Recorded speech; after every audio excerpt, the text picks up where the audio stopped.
بسم الله الرحمن الرحيم والعصر إن الإنسان لفي خسر إلا الذين آمنوا وعملوا الصالحات وتواصوا بالحق وتواصوا بالصبر. ഈ വാദം എഴുതി പ്രചരിപ്പിച്ച പ്രബോധനത്തിന്റെ ഇന്നും ജീവിച്ചിരിക്കുന്ന ആളുകളുണ്ട്. അവരായിട്ടൊരു വാദപ്രതിവാദം നടത്തിക്കാളി ആദ്യം. കാരണം ഇവരുടെ ആശയത്തിൽ നിന്ന് ആദർശത്തിൽ നിന്നുള്ള മാറ്റമാണല്ലോ നിങ്ങൾക്ക്. ഇവരുടെ ആദർശത്തിൽ നിന്നും ആശയത്തിൽ നിന്നും നിങ്ങൾ എന്ത് ചെയ്തിട്ടുണ്ട്? മാറിയിട്ടുണ്ട്. ഇങ്ങനെ പല കാര്യങ്ങളും നിങ്ങൾ എന്ത് ചെയ്തിട്ടുണ്ട്? പ്രഖ്യാപിച്ചു. അപ്പൊ നേരത്തെ പറഞ്ഞതെന്താ? നേരത്തെ പറഞ്ഞത് നിയമനിർമ്മാതാവും ഭരണാധികാരിയും അള്ളാഹുവാണെന്ന് സമ്മതിച്ചുകൊണ്ട് ഖുർആനിനും ഹദീസിനും വിധേയമായി ഭരിക്കുമെന്ന പ്രഖ്യാപനത്തെ മാത്രമേ ശരിയായ പ്രഖ്യാപനമായി കാണുള്ളൂ എന്നാണ് 1952 നിങ്ങൾ പറഞ്ഞിട്ടുള്ളത്. എന്നാലോ കുറച്ച് കാലങ്ങൾ കഴിഞ്ഞു, ഒരു 19 കൊല്ലം കഴിഞ്ഞപ്പോൾ നിങ്ങളുടെ അവസ്ഥ എന്താണ്? 2006 എത്തിയപ്പോൾ നിങ്ങളുടെ അവസ്ഥ എന്താ? കമ്മ്യൂണിസത്തിന് നിങ്ങൾ വോട്ട് ചെയ്തു, പോരാ വോട്ട് പിടിക്കുകയും ചെയ്തു. കേട്ടോ, ജമാഅത്തെ ഇസ്ലാമി 80% സീറ്റുകളിലും ഇടതുപക്ഷത്തെയാണ് പിന്തുണച്ചത്. പിന്തുണക്കേണ്ട സ്ഥാനാർത്ഥികൾ ആരെന്ന് നിശ്ചയിച്ച ശേഷം ഇതര മുസ്ലിം സംഘടനകളുടെ കൂടി പിന്തുണ അവർക്ക് ലഭ്യമാക്കുകയുണ്ടായി. സാധാരണക്കാരുടെ പ്രശ്നങ്ങളിൽ ഇടപെടുന്നു വന്നതാണ് പിന്തുണ ഇടതുമുന്നണിക്ക് നൽകാനുണ്ടായ ഒരു പ്രധാന കാരണം. കോൺഗ്രസും തൃണമൂൽ കോൺഗ്രസും സാധാരണക്കാരിൽ നിന്ന് അകന്നാണ് നിൽക്കുന്നത്. പ്രബോധനം 2006 ജൂൺ 10 പേജ് 7. അപ്പോ ബാക്കിയുള്ളവരിൽ നിന്ന് ഇടതുപക്ഷത്തിനാണ്. പശ്ചിമ ബംഗാളിൽ വരെ ഇടതുപക്ഷത്തിനാണ് പിന്തുണ കൊടുത്തതെന്ന. അപ്പൊ നിങ്ങൾക്ക് ആകെ കിട്ടിയത് എന്താണ്? സാധാരണക്കാരെ വരെ പിന്തുണക്കുന്നുണ്ടെന്ന. പണ്ട് നിങ്ങൾ പറഞ്ഞ എന്താണ്? ഖുർആൻ അനുസരിച്ച് ഭരിക്കും, സാക്ഷാൽ രാജാവും അതോടൊപ്പം തന്നെ നിയമനിർമ്മാതാവുമായിട്ട് അള്ളാഹുവാണ് എന്ന് അംഗീകരിക്കുന്നാലേ അതൊരു പ്രഖ്യാപനമായി സ്വീകരിക്കൊള്ളൂ. ഈ പ്രഖ്യാപനം എന്നെ ഇവരെടുത്തുനിന്ന് കിട്ടിയത്? എന്നാ കിട്ടിയത്? നിങ്ങൾ വളരെ കൃത്യമായി പറയേണ്ടതുണ്ട്, മറുപടി പറയണം. ഇല്ലെങ്കിൽ നിങ്ങൾ ഈ പ്രസിദ്ധീകരണങ്ങളിൽ ഇത് എഴുതിയവരുമായിട്ടൊരു വാദപ്രതിവാദം നടത്തി. എന്നിട്ടല്ലേ നമ്മൾ വെല്ലുവിളിച്ചു വന്നിട്ടില്ല എന്ന് പറയേണ്ടത്? അവിടെ ഉമർ മൗലവിയായിട്ട് കരാറുണ്ടാക്കി, സൽസബീൽ പത്രത്തിന്റെ പേര് പറയാന്ന. ഇപ്പോഴത്തെ വേറെ ആളായിട്ട് കരാറുണ്ടാക്കി എന്ന് പറയണ്ട. ഇനി കേട്ടോക്കെ നിങ്ങൾ, ജമാഅത്തെ ഇസ്ലാമി കമ്മ്യൂണിസത്തിലാണ് ഇനി പ്രതീക്ഷ. കേട്ടോ നിങ്ങൾ, 2004 ലോകസഭാ തെരഞ്ഞെടുപ്പിൽ ജമാഅത്തുകാർ കമ്മ്യൂണിസ്റ്റ് മുന്നണിക്കൊപ്പം നിന്ന് താകൂത്തി ഭരണമുണ്ടാക്കാൻ ശ്രമിച്ചതിന് പാർട്ടിയുടെ കേരള അമീർ ന്യായീകരിക്കുന്നത് കേട്ടോ. കഴിഞ്ഞ ലോകസഭാ തെരഞ്ഞെടുപ്പിൽ കേരളത്തിലെ 20ൽ 17 മണ്ഡലങ്ങളിലും ഇടതുപക്ഷത്തിനാണ് ജമാഅത്ത് പിന്തുണ നൽകിയത്.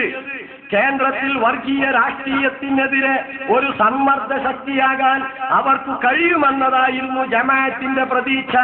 ആ പ്രതീക്ഷയെ ഒട്ടൊക്കെ സാക്ഷാത്കരിക്കുന്നതാണ് അവരുടെ ഇതുവരെയുള്ള നിലപാടുകൾ. പ്രബോധനം 2006 ഏപ്രിൽ 15 പേജ് 11. മറുപടി പറയണം. നിങ്ങൾ ആദ്യത്തെ പ്രഖ്യാപനം എന്താ? 1952 പ്രഖ്യാപനം എന്താ? ഖുർആനും സുന്നത്തും അനുസരിച്ച് ഭരിക്കണം, സാക്ഷാൽ രാജാവായി അള്ളാഹുവിനെ അംഗീകരിക്കണം, അതുപോലെ നിയമനിർമ്മാതാവായി അള്ളാഹിനെ അംഗീകരിക്കണം. ഈ പ്രഖ്യാപനത്തിൽ ഒപ്പുവെച്ച് ശരിക്കാണ് തന്നാൽ ബാക്കിയൊക്കെ ആലോചിക്കാം. ഇപ്പോഴോ ആരങ്ങൾക്ക് ഒപ്പിട്ടുന്നത്?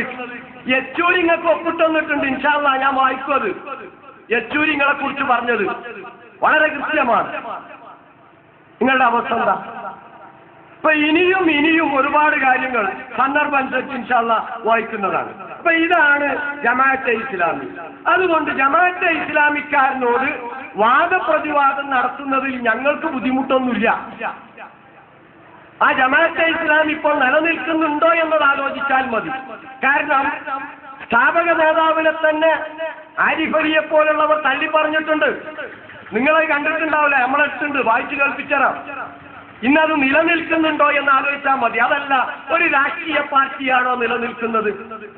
അതൊക്കെ വ്യവസ്ഥയിൽ നമുക്ക് സംസാരിക്കാവുന്നതാണ്. അപ്പൊ ഡേറ്റും കാര്യങ്ങളൊക്കെ സംഘാടകരുമായിട്ട് നേരിട്ട് അറിയിക്കാം. നോക്കൂ നിങ്ങൾ, ഇവർക്ക് ആദ്യം വോട്ട് ചെയ്യാൻ എന്ത് വേണം? ഭരണഘടന ഖുർആനും സുന്നത്തും അനുസരിച്ചായിരിക്കണം. സാക്ഷാൽ രാജാവും നിയമനിർമ്മാതാവുമായിട്ട് അള്ളാഹിനെ അംഗീകരിക്കണം. ഇപ്പൊ ഒക്കെ ഇന്നാണ് നമ്മൾ ജയിച്ച ടീമിനൊക്കെ പിന്തുണച്ചു. കൂട്ടരെ, ഇതിനൊരു പാർട്ടി ഉണ്ടാക്കണം.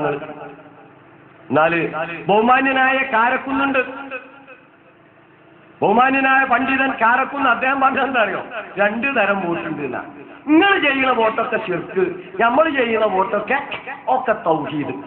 അങ്ങനെ 2 തരം വോട്ടുണ്ട് എന്നാണ്. കേട്ടോക്കി, ബാക്കി പിന്നെ പറയാൻ. തെരഞ്ഞെടുപ്പിൽ ശിർക്ക് എന്ന് പറഞ്ഞത് ശിർക്കല്ലാതാക്കിയോന്നാ പ്രശ്നം.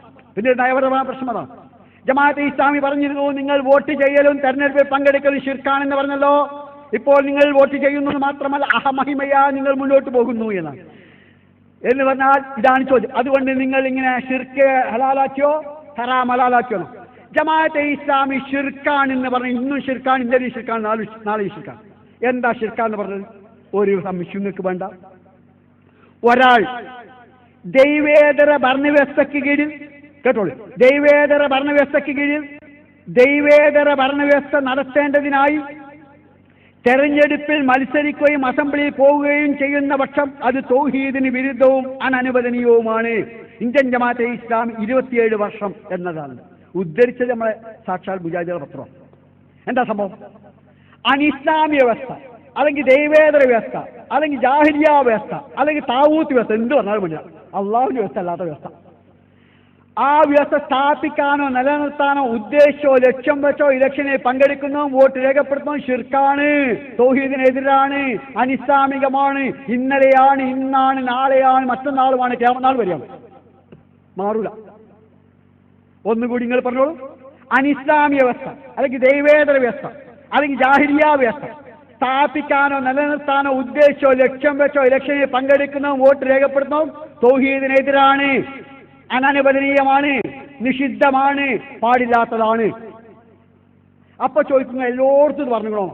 നിങ്ങൾ എല്ലായിടത്തും ടി കെ അബ്ദുൽ സാഹിബ് ചോദിച്ചെന്നെ ഒയ്യാക്ക നസ്തൈൻ എന്നോട്ട് അഭൗതികമായ മാർഗത്തിലൂടെ ഗുണമോ ദോഷമോ ലഭിക്കുമെന്നോ ശിക്ഷയെ ഭയപ്പെട്ടുകൊണ്ടോ നിന്നോട് മാത്രം സഹായം തരുന്നു ഒയ്യാക്ക നസ്തൈന് അർത്ഥം പറയുന്നു. നിന്നോട് മാത്രം സഹായം തരുന്നു എന്നല്ലേ പറയുള്ളൂ.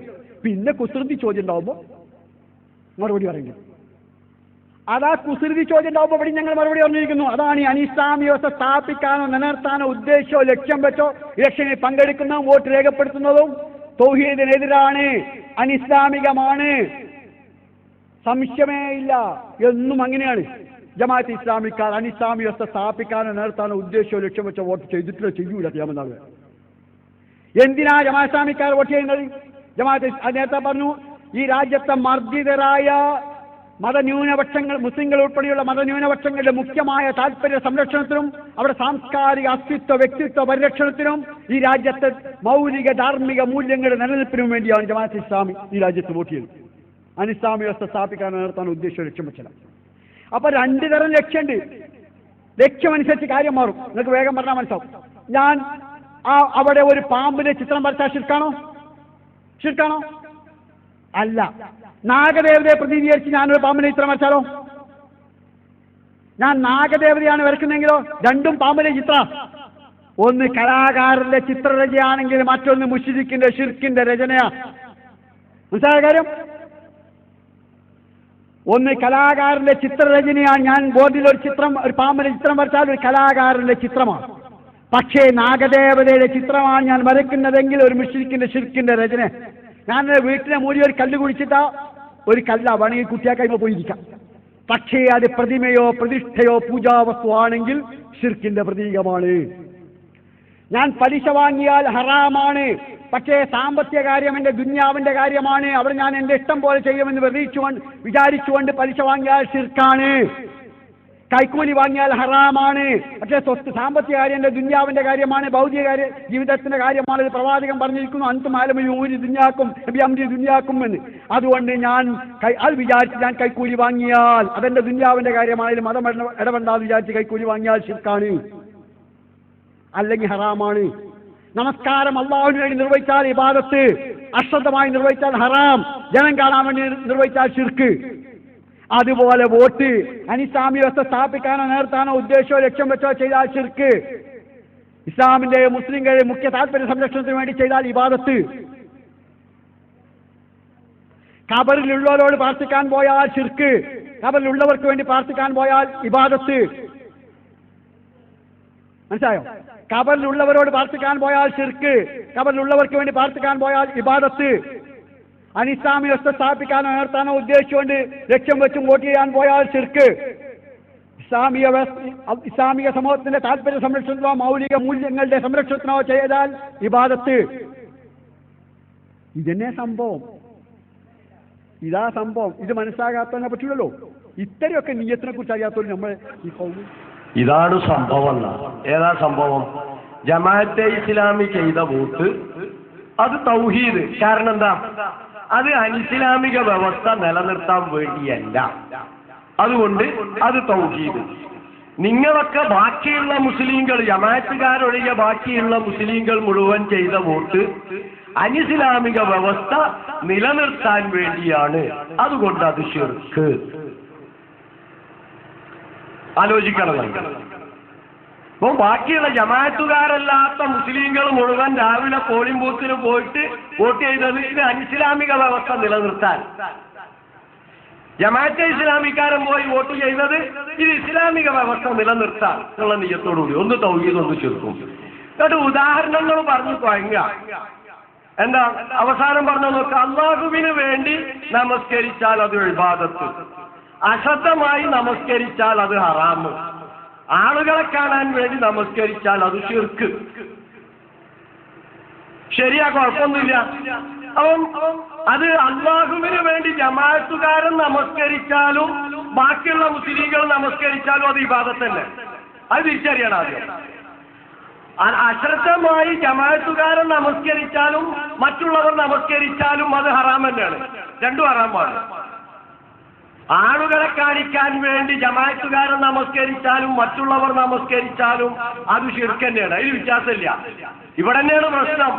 കാരണം വോട്ട് ചെയ്യൽ അനിസ്ലാമികമായ ഒരു വ്യവസ്ഥിതി, അതിന്റെ നിലനിൽപ്പിന് വേണ്ടിയിട്ട്, അതല്ലെങ്കിൽ ഈ താവൂത്തി ഭരണത്തെ ഏതെങ്കിലും വിധത്തിൽ പിന്തുണയ്ക്കാൻ വേണ്ടിയിട്ട് വോട്ട് ചെയ്യുക എന്നതു തന്നെ ശിർക്കാണ് എന്ന ജമാഅത്തെ ഇസ്ലാമി പറഞ്ഞത്.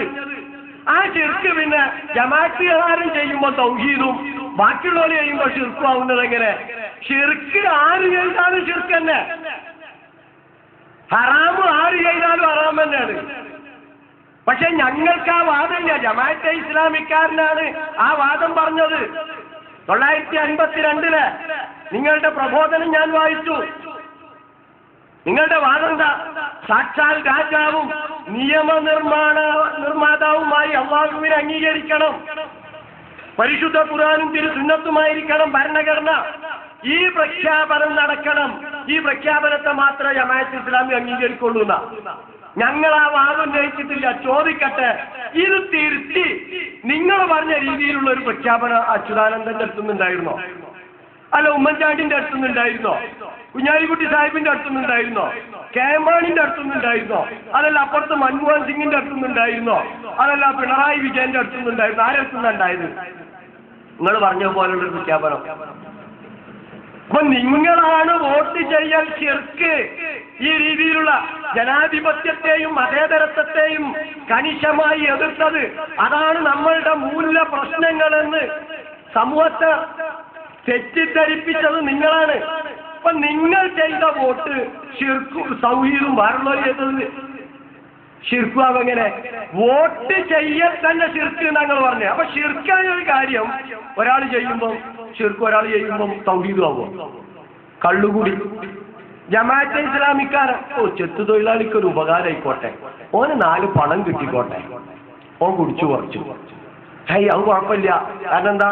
ഓന്റെ ഉദ്ദേശം ഭയങ്കരമാണ്. ചെത്തു തൊഴിലാളിക്ക് തൊഴിലുണ്ടായിക്കോട്ടെ, ഓന്റെ കുട്ടികൾ പട്ടിണി കിടക്കേണ്ടതില്ല എന്ന ഉദ്ദേശം. വേറെ ലോകം പോയി കുടിച്ചാൽ ഹറാമ്. അങ്ങനെ ഉണ്ടോ കൂട്ടരെ? രണ്ടും ഹറാം തന്നെ. നിങ്ങളുടെ ഉദ്ദേശം നന്നായിട്ട് കാര്യമില്ല. കട്ടൻ ചായയാണെന്ന് വിചാരിച്ച് കള്ളുടിച്ചാൽ ശരിയാവൂല. ഇന്നമൽ അഅ്മാലു ബിന്നിയ്യാത്ത് എന്ന് പറഞ്ഞത് തെറ്റ് ചെയ്യുമ്പോ നിയ്യത്ത് നന്നാക്കണമെന്നല്ല. വോട്ട് ചെയ്യൽ ശിർക്കാണ് നിങ്ങൾ പഠിപ്പിച്ച സമൂഹത്തെ നിഷേധിക്കാൻ പറ്റുമോ നിങ്ങൾക്ക്? വേറെ ഒരു മുസ്ലിം സംഘടനയും അത് പഠിപ്പിച്ചിട്ടില്ല. ഈ ഇന്ത്യ രാജ്യത്ത് ഈ ഭരണവ്യവസ്ഥയോട് കൂറു പുലർത്തി ഇവിടെ വോട്ട് ചെയ്യൽ ശിർക്കാണ് നിങ്ങൾ സമൂഹത്തെ പഠിപ്പിച്ചത്. നിങ്ങൾ ആലോചിക്കണം. എന്നിട്ട് ആ ശിർക്ക് നന്നാക്കാൻ നിങ്ങൾ നിയ്യത്ത് മാറ്റിയിട്ട് കാര്യമുണ്ടോ? നിയ്യത്ത് ഇന്നമൽ അഅ്മാലു ബിന്നിയ്യാത്ത് എന്ന് പറഞ്ഞത് ചീത്ത കാര്യം ചെയ്യുമ്പോ നിയ്യത്ത് ഉണ്ടാക്കിയാൽ നന്നാവുന്നല്ല അതിന്റെ അർത്ഥം. കാഷ്ടം കഴുകുമ്പോൾ അത് സ്വർണ്ണാണെന്ന് വിചാരിച്ചിട്ട് മറ്റേ നന്നാവുക? എവിടുന്നാ കൂട്ടരങ്ങളിത് പഠിച്ചേ? ഇന്നമൽ അഅ്മാലു ബിന്നിയ്യാത്ത് എന്ന് പറഞ്ഞത് നന്മ ചെയ്യുമ്പോൾ പടച്ചവന്റെ പ്രീതിയോടുകൂടി ചെയ്യണമെന്ന അതാണ് പഠിച്ചത്. ഇസ്ലാമിന്റെ തത്വം പഠിക്കുക. അത് പഠിക്കാതെ 5 മിനിറ്റ് പറഞ്ഞിട്ട് ഒന്ന് ശിർക്ക്, സർപ്പത്തെ വരച്ചാൽ ശിർക്കല്ല, നാഗദേവതയാണെന്ന് വിചാരിച്ചു വരച്ചാൽ ശിർക്ക്, ഈ പാമ്പിന്റെ ചിത്രം വരക്കൽ ശിർക്കാണെന്ന് ഇവിടെ ആരും പറഞ്ഞിട്ടില്ല. ഈ ഇന്ത്യൻ വ്യവസ്ഥയിൽ വോട്ട് ചെയ്യൽ ശിർക്കാണെന്ന് ജമാഅത്തെ ഇസ്ലാമി പറഞ്ഞിട്ടുണ്ട്. അതുകൊണ്ടാണ് ഞങ്ങൾ ചോദിക്കുന്നത്, ഇപ്പൊ എങ്ങനെ ശിർക്ക് വാജിബായത് എന്ന്? അങ്ങനെ ഉണ്ടോ ഇസ്ലാമിൽ ഒരു നിയമമുണ്ടോ? ശിർക്കാണെന്ന് പ്രഖ്യാപിച്ച ഒരു കാര്യം നിയ്യത്ത് നന്നാക്കിയത് കൊണ്ട് നന്നാവുകയില്ല. അത് ശിർക്ക് തന്നെയാണ്, യാതൊരു സംശയമില്ല. എന്നാൽ നിയ്യത്ത് എവിടെ പ്രശ്നം അറിയോ? 50 ഉറുപ്പിക കൊടുത്തു, നല്ല കാര്യമല്ല. ഒരു കുറച്ച് കലക്ഷന് വേണ്ടി ആളുകൾ വന്നു, ഒരു 50 ഉറുപ്പിക എടുത്തു. ഒരാളടുത്ത് പോയി 100 ഉറുപ്പിക എടുത്തു. ആ വിഭാഗം പോയതിന് ശേഷം ഒരാൾ എന്നിട്ട് 50 കൊടുത്തവനോട് ചോദിച്ചു, എന്തേ ഇപ്പൊ മോനൊക്കെ വന്നിട്ട് കൊടുത്തോ?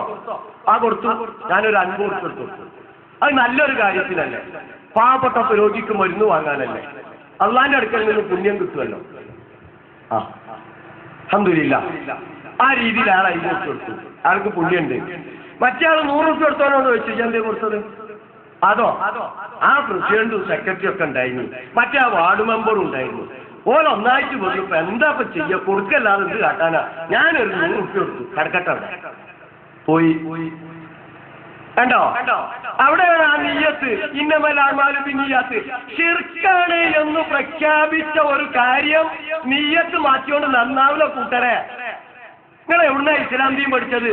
ഹിജ്റ വന്നു, നാടും വീടൊക്കെ ഉപേക്ഷിച്ചിട്ട് ആ ഹിജ്റ വന്ന സമൂഹത്തെ പിടിച്ചിരുത്തിയിട്ടാണ് റസൂലുള്ളാഹി സ്വല്ലല്ലാഹു അലൈഹി വസല്ലമ ഈ കാര്യം പഠിപ്പിച്ചു കൊടുക്കണേ. ഇന്നമൽ അഅ്മാലു ബിന്നിയ്യാത്ത്. ഇതാ നിയ്യത്തനുസരിച്ചാട്ടോ നിങ്ങളുടെ അമലുകളല്ലോ സ്വീകരിക്കുക എന്ന് പറഞ്ഞാൽ ഏറ്റവും ത്യാഗസമ്പൂർണമായ ഒരു കാര്യമാണ് നിങ്ങൾ നിർവഹിച്ചത്.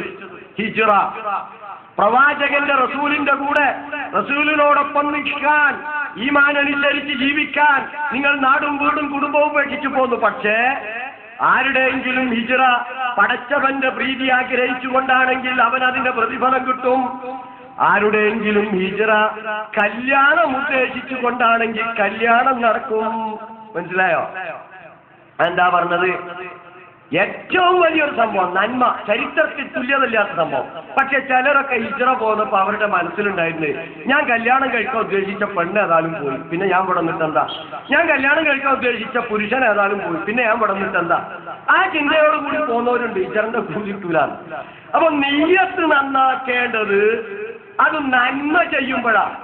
കൊടിയ പാപമാണ് ഇന്ന ശിർക്കല ദുൽമുൻ അദീം. നിങ്ങൾ എന്താ സമൂഹത്തെ പഠിപ്പിച്ചത്? വോട്ട് ചെയ്യല് ശിർക്കാണ് എന്ന് സമൂഹത്തെ പഠിപ്പിച്ചതിലൂടെ നിങ്ങൾ സമൂഹത്തെ പറഞ്ഞെന്തായോ? നിങ്ങളൊക്കെ അങ്ങേറ്റത്തെ ഗുരുതരമായ പാപ ചെയ്തത്. ലൈൻ അശ്റക്ത ലയഹ്ബതന്ന അമലുക. ശിർക്ക് ജീവിതത്തിൽ വന്നാൽ നിങ്ങളുടെ പ്രവർത്തനങ്ങൾ മുഴുവൻ തകർന്നു പോകും. നമസ്കാരം, സക്കാത്ത്, നോമ്പ്, ഹജ്ജ് ഒന്നിനും പ്രതിഫലം ലഭിക്കുകയില്ല. ഹറമല്ലാഹു അലൈഹിൽ ജന്ന, സ്വർഗ്ഗം അല്ലാഹു നിഷിദ്ധമാക്കും. ഈ രീതിയിൽ ശിർക്കാണ് ഈ അനിസ്ലാമികേതര വ്യവസ്ഥയ്ക്ക് വേണ്ടി വോട്ട് ചെയ്യൽ, അതിനുവേണ്ടി പ്രവർത്തിക്കൽ എന്നാ നിങ്ങൾ പറഞ്ഞത്. ഈ ശിർക്ക് എങ്ങനെ നെയ്യത്ത് നന്നാക്കിയാൽ നന്നാകുക? മനസ്സിലാവൂലല്ലേ? മറുപടി പറയണം നിങ്ങൾ. എന്നിട്ട് പറയാ വലിയ പണ്ഡിതൻ നേതാവ് എന്താ, ഞങ്ങൾ ചെയ്തപ്പോ ഉദ്ദേശം നന്നായിരുന്നു, നിങ്ങൾ ചെയ്തപ്പോ ഉദ്ദേശം ഖിയാമത്ത് നാൾ വരെ അങ്ങനെ തന്നെ ആയിരിക്കും. അങ്ങനല്ല, ഖിയാമത്ത് നാൾ വരെ അങ്ങനൊന്നല്ല. കേട്ടോളൂ നിങ്ങൾ, ബഹുമാന്യനായ ഷെയ്ഖ് മുഹമ്മദ് തന്നെ പറഞ്ഞിട്ടുള്ള കാര്യം.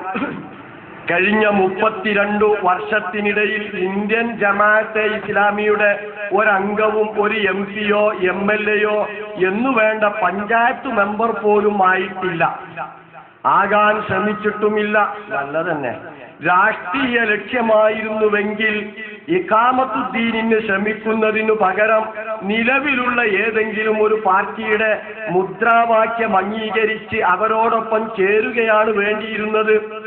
എന്നാൽ നിലവിലുള്ള ഭരണവ്യവസ്ഥിതി നടത്തിക്കൊണ്ടുപോകാൻ നിർബന്ധിച്ച് ഏൽപ്പിച്ചാൽ പോലും ജമാഅത്ത് അതിന് തയ്യാറാവുകയില്ല. കേട്ടങ്ങള്, നിലവിലുള്ള നിയമവ്യവസ്ഥിതി നടത്തിക്കൊണ്ടുപോകാൻ ഇപ്പൊ കേരളത്തിലെ ഗവൺമെന്റ് ജമാഅത്തെ ഇസ്ലാമിയുടെ കേരള അമീറിന് ടീമിനെ വിളിച്ചിട്ട് പറഞ്ഞു, ഇനി ഏതാനും മാസമല്ലേ ഉള്ളൂ, നിങ്ങളൊന്നാണ്ട് ഭരിക്കുക എന്ന് പറഞ്ഞ് ഏൽപ്പിച്ച് തന്നാലും ഞങ്ങളത് ഏറ്റെടുക്കൂലെന്നാ പറഞ്ഞത്. ആലോചിക്കണം. നിലവിലുള്ള നിയമവ്യവസ്ഥിതി നടത്തിക്കൊണ്ടുപോകാൻ നിർബന്ധിച്ച് ഏൽപ്പിച്ചാൽ പോലും ജമാഅത്ത് അതിന് തയ്യാറാവുകയില്ല. ഞാൻ ചോദിക്കട്ടെ, ഇപ്പൊ നിലവിലുള്ള വ്യവസ്ഥ നിങ്ങളൊരു വാർഡിക്ക് 4 മെമ്പർമാരെ തയ്യാറാക്കിയോണ്ട് മാറുന്ന ആരങ്ങൾക്ക് ഉറപ്പുന്നത്? പിന്നെ എന്തിനാ നിങ്ങൾ ഭരണത്തിൽ പങ്കാളികളാവുന്നത്? രാജിവെക്ക്.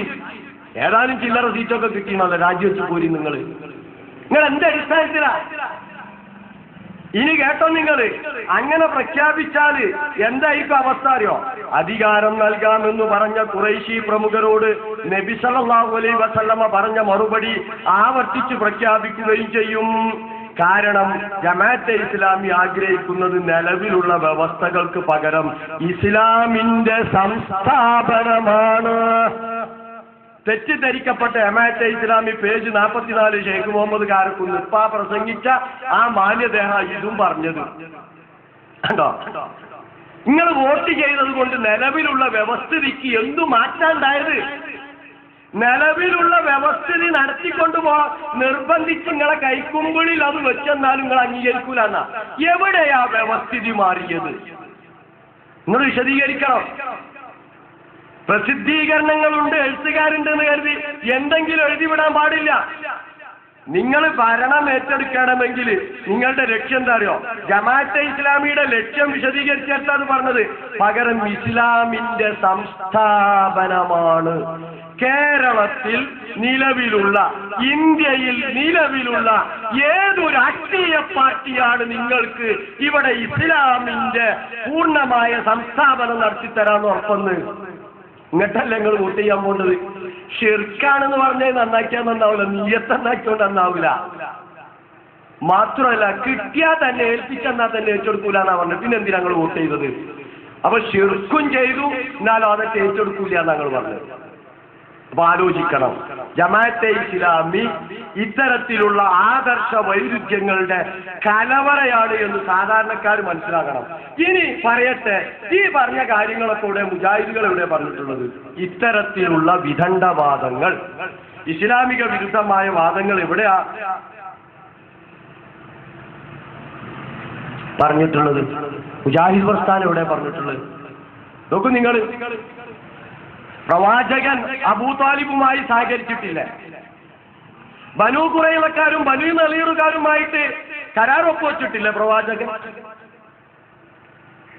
മുശ്രിക്കുകളുമായിട്ട് ഹുദൈബിയ സന്ധി ഉണ്ടാക്കിയിട്ടില്ലേ പ്രവാചകൻ? എന്തിനാ അവരുമായിട്ടൊക്കെ കരാറുണ്ടാക്കിയത്? പ്രവാചകൻ സല്ലല്ലാഹു അലൈഹി വസല്ലമയുടെ വിശ്വാസവും ആദർശവും സമൂഹത്തിന് എത്തിച്ചു കൊടുക്കുന്നതിനുള്ള സാഹചര്യം ഉണ്ടാക്കുന്നതിന് വേണ്ടിയാണ്. അത്രേ ഉള്ളൂ. അതല്ലാതെ അവരുടെ വ്യവസ്ഥ മുഴുവൻ അംഗീകരിച്ചുകൊണ്ടല്ല.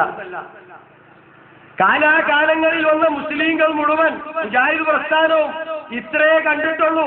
നമ്മൾ ഈ ജീവിക്കുന്ന നാട്ടിൽ നമ്മൾക്ക് മാന്യമായി നമ്മളുടെ ആദർശവും നമ്മളുടെ വിശ്വാസവും നമ്മളുടെ സംസ്കാരവും ഒക്കെ നിലനിർത്തി ജീവിക്കുന്നതിന്, നമ്മളുടെ അവകാശങ്ങളൊക്കെ നേടിയെടുക്കുന്നതിന് അതിനൊക്കെ പറ്റുന്ന ഒരു ഭരണവ്യവസ്ഥ അവിടെ ഉണ്ടാവണം.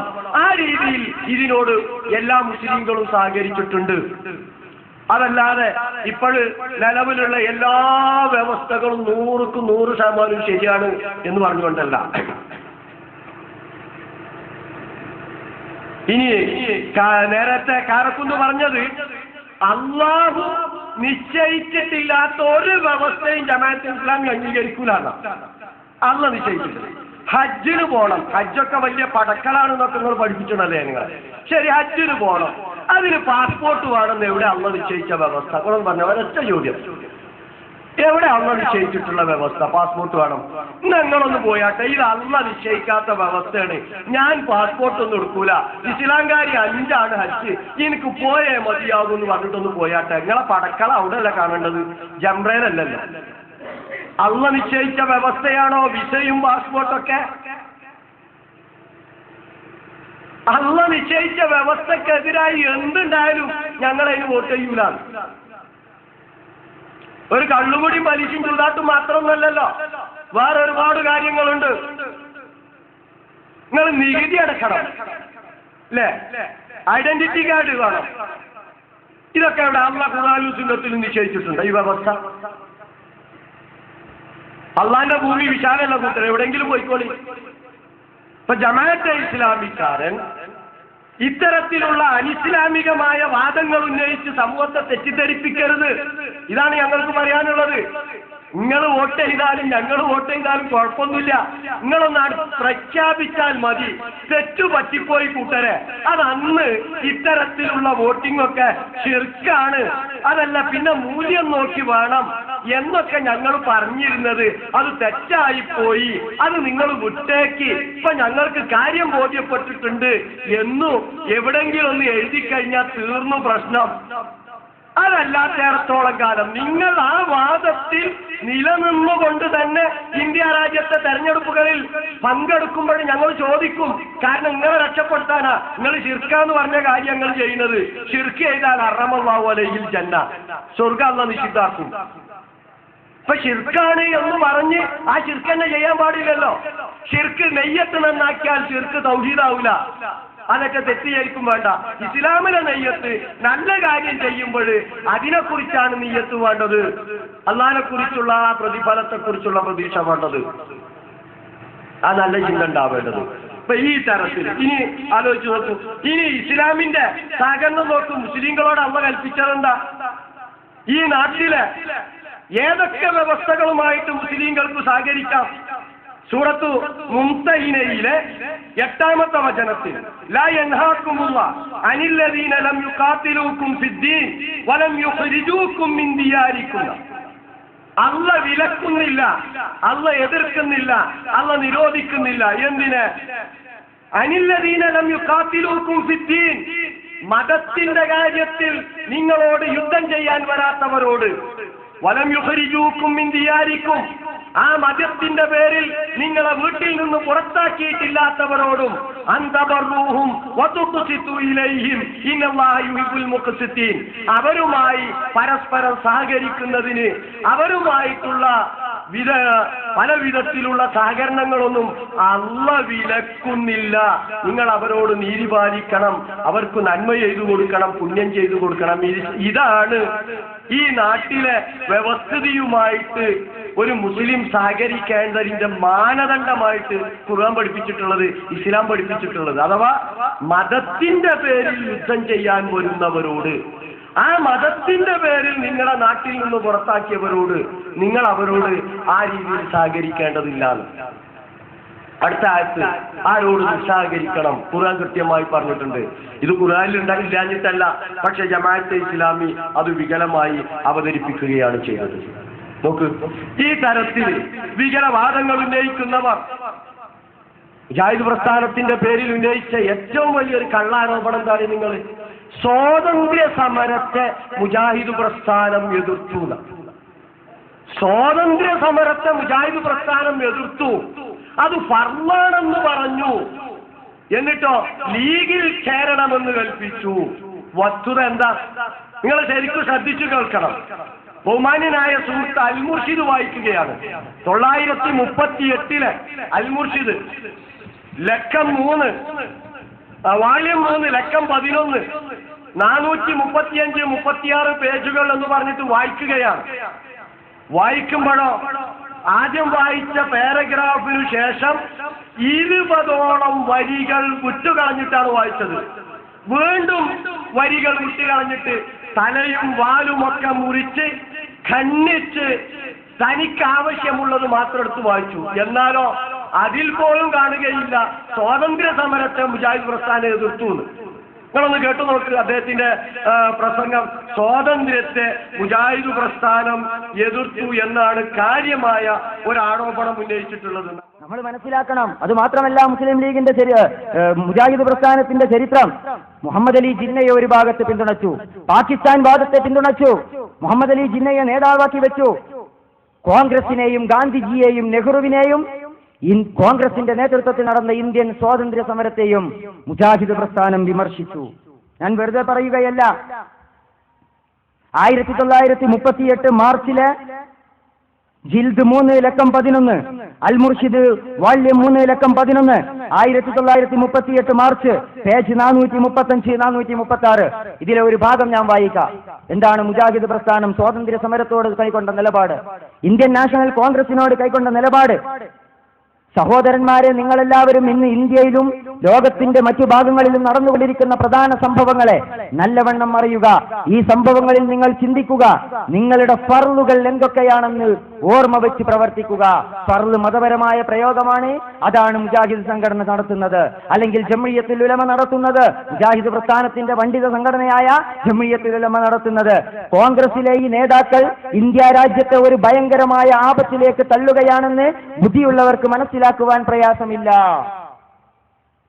1938 കോൺഗ്രസ് എന്താ ചെയ്യണത്? ബ്രിട്ടീഷുകാർക്കെതിരെ സമരം. അപ്പം ജമിയത്തുൽ ഉലമയുടെ ഫത്വ കോൺഗ്രസ് മുസ്ലിങ്ങളെ തള്ളുന്നത്, ഇന്ത്യ രാജ്യത്തെ തള്ളുന്നത് വലിയ ആപത്തിലേക്കാണ്. പക്ഷേ മഹാന്മാരായ നായകന്മാർ വഴിപിഴക്കുമ്പോൾ അവരെ ബുദ്ധിമാന്മാർ തന്നെയും അവരെ പിന്തുടർന്നു പോവുക ലോകത്ത് സാധാരണമായ ഒരു പതിവാണ്. ആ പ്രകൃതി നിയമം അനുസരിച്ച് ഇതാ ജവഹർലാൽ ജിയുടെ സോഷ്യലിസത്തെ തുടരുവാൻ യുവാക്കന്മാരുടെ കൂട്ടം മുന്നോട്ട് ഗമിച്ചുകൊണ്ടിരിക്കുന്നു.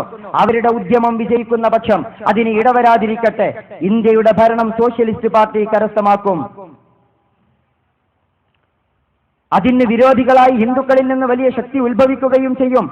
ഇന്ന് സ്പെയിനിൽ നിന്ന് ഏതൊരു വ്യസനകരമായ വാർത്തയാണോ കേട്ടുകൊണ്ടിരിക്കുന്നത്, അതേ വിധമുള്ള ആപൽക്കരമായ ഒരു ദുർഗതിയിലേക്കാണ് ഇന്ന് ഇന്ത്യ രാജ്യത്തെ കോൺഗ്രസിലെ ഈ നായകന്മാർ കൊണ്ടുപോകുന്നത്. അപ്പൊ കോൺഗ്രസിനെ എതിർത്തു, അവർ നയിക്കുന്ന സ്വാതന്ത്ര്യ സമരത്തെ എതിർത്തു, എന്നിട്ട് പറയുന്നു മുസ്ലിം ലീഗിൽ ചേരൽ വാജിബാണ്. നിങ്ങളിൽ ഓരോരുത്തരും മുസ്ലിം ലീഗിന്റെ പ്രചാരകന്മാരാകുക. നിങ്ങളുടെ പ്രായം തികഞ്ഞ എല്ലാ മുസ്ലിം സഹോദരന്മാരെയും സഹോദരികളെയും മുസ്ലിം ലീഗിൽ മെമ്പർമാരാക്കി ചേർക്കുക. 5 സമയത്തെ നമസ്കാരവും ജുമാ പെരുന്നാൾ മുതലായ ഇമാമും ജമാഅത്തുമായുള്ള എല്ലാ നമസ്കാരങ്ങളും ഖുത്ബകളും അവയുടെ ഫലം അനുഭവപ്പെടത്തക്ക വിധം എല്ലാ മഹല്ലത്തുകളിലും നടപ്പിലാക്കാൻ എത്തിക്കുക. എല്ലാ മഹല്ലത്തുകാരെയും സംഘം വകയായി സക്കാത്ത് പിരിച്ചെടുത്ത് അതിന്റെ അവകാശികൾക്ക് വീതിച്ചു കൊടുക്കാൻ പ്രേരിപ്പിക്കുക. അൽ മുർഷിദ് വാള്യം 3 ലക്കം 11 1938 മാർച്ച്. എന്തായി പറഞ്ഞത്? ഒന്ന്, കോൺഗ്രസ് വലിയ ആപത്തിലേക്ക് തള്ളിവിടുന്നു. ഈ അഭിപ്രായം ജമിയത്തുൽ ഉലമക്കുന്നുണ്ടോ? അതല്ല, അന്ന് പറഞ്ഞ അഭിപ്രായം നിങ്ങൾ പിൻവലിച്ചോ? അപ്പോൾ ഒരിക്കൽ ഒരു പണ്ഡിത സഭ ഇറക്കിയ ഫത്വ പിന്നെ പിൻവലിക്കാൻ പറ്റുമോ? ഒരിക്കൽ പറഞ്ഞത് മാറ്റി പറയാമോ? നയം മാറ്റാൻ പാടുണ്ടോ? അതാണ് ഒന്ന്. രണ്ടാമത്തേത്, ജുമാ നമസ്കാരം പോലെ 5 നേരത്തെ ജമാഅത്ത് നമസ്കാരം പോലെ സക്കാത്ത് കൊടുക്കുന്നത് പോലെ നോമ്പെടുക്കുന്നത് പോലെ ഫർളാണോ മുസ്ലിം ലീഗിൽ ചേരൽ? അങ്ങനെയാണ് നിങ്ങൾ എഴുതിയത്. ജമാഅത്ത് പോലെ ഫർളാണ് മുസ്ലിം ലീഗിൽ ചേരൽ. ആ അഭിപ്രായം ഇപ്പോഴും മുജാഹിദ് സംഘടനക്കും ജമിയത്തുൽ ഉലമക്കും ഉണ്ടോ? എങ്ങനെയാണ് നമസ്കാരത്തിന്റെയും ജമാഅത്തിന്റെയും സ്ഥാനത്ത് മുസ്ലിം ലീഗിലെ മെമ്പർഷിപ്പ് കയറി വരുന്നത്? അതിന് തുല്യ പ്രാധാന്യമാണോ ഉള്ളത്? ആ പ്രാധാന്യത്തിൽ നിങ്ങൾ വിശ്വസിക്കുന്നുണ്ടെങ്കിൽ അങ്ങനെ വിശ്വസിക്കുന്നതിന്റെ, അങ്ങനെ പറയുന്നതിന്റെ അടിസ്ഥാനം എന്താണ്? അതല്ല നിങ്ങളത് പിൻവലിച്ചോ? പിൻവലിച്ചതിന്റെ അടിസ്ഥാനം എന്താണ്? അങ്ങനെ ഒരു ഘട്ടത്തിൽ ഫർളാകുന്നത് പിന്നെ ഒരു ഘട്ടത്തിൽ ഫർളല്ലാതെയാകുമോ? ഒരു ഘട്ടത്തിൽ ഫർളാകുന്നത് വേറെ ഒരു ഘട്ടത്തിൽ ഫർളാകുമോ? നിങ്ങൾ വിശദീകരിക്കണം. പച്ചക്കളവാണ് പറഞ്ഞിട്ടുള്ളത്. വളരെ കൃത്യമാണ്. അൽ മുർഷിദാണ്. അൽ മുർഷിദ് പേജ് 435.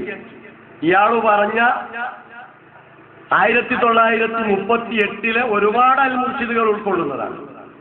ഇദ്ദേഹം പറഞ്ഞ ലക്കം വാള്യം 3 ലക്കം 11. നോക്കൂ നിങ്ങൾ, ഇത് പ്രസാദന കുറിപ്പുകൾ എന്നതിലാണ് ഈ വായിച്ച ഭാഗം. പ്രസാദന കുറിപ്പുകൾ. ഇനി ഞാനത് വായിച്ചു കേൾപ്പിക്കാം കൃത്യമായിട്ട്. ഞാനത് മലയാളത്തിൽ തന്നെ എഴുതിക്കൊണ്ടുവന്നിട്ടുണ്ട്.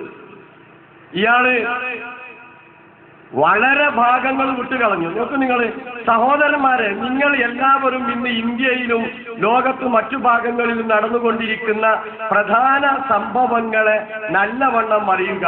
ഈ സംഭവങ്ങളിൽ നിങ്ങൾ ചിന്തിക്കുക. നിങ്ങളുടെ ഫർളുകൾ എന്തൊക്കെയാണെന്ന് നല്ലവണ്ണം ഓർമ്മ വെച്ച് പ്രവർത്തിക്കുക. ഫർള് എന്ന് പറഞ്ഞാൽ അദ്ദേഹം മനസ്സിലാക്കിയിട്ടുള്ളത് അത് നമസ്കാരം ഫർളാണ് എന്നതുപോലെ നിർബന്ധമാണ്. അഥവാ നിങ്ങളുടെ ബാധ്യതകൾ എന്താണ് എന്ന് നല്ലപോലെ മനസ്സിലാക്കണം ഈ മേഖല. എന്നിട്ട് നോക്കി, ഈ പാരഗ്രാഫ് വായിച്ചിട്ട് അദ്ദേഹം ഞാൻ എഴുതിയത് മലയാളത്തിൽ എഴുതിയത് 3 പേജോളം വിട്ടിട്ടുണ്ട്. അൽ മുർഷിദിലെ 21 വരികൾ വിട്ടിട്ടുണ്ട്. ആ 21 വരികൾ വിട്ടിട്ടാണ് 3 അല്ല 4 പേജോളം വിട്ടു. എന്നിട്ടാണ് അദ്ദേഹം എന്തു പറഞ്ഞത് കാര്യം നിങ്ങൾ കോൺഗ്രസിലെ ഈ നായകന്മാർ ഇന്ത്യ രാജ്യത്തെ ഒരു ഭയങ്കരമായ ആപത്തിലേക്കാണ് തള്ളുവിടുന്നത്.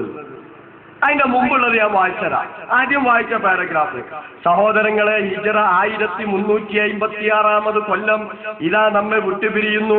1357 ഹിജ്റ കൊല്ലം ഇതാ ആരംഭിച്ചിരിക്കുന്നു. ഈ ലക്കത്തിൽ ചേർത്തിട്ടുള്ള പുതുവത്സരം എന്ന ലേഖനത്തിലേക്ക് ഞങ്ങൾ നിങ്ങളുടെ ശ്രദ്ധയെ ക്ഷണിച്ചുകൊള്ളുന്നു. മറ്റൊരു ലേഖനം ഇതിൽ, അതും വായിക്കണം.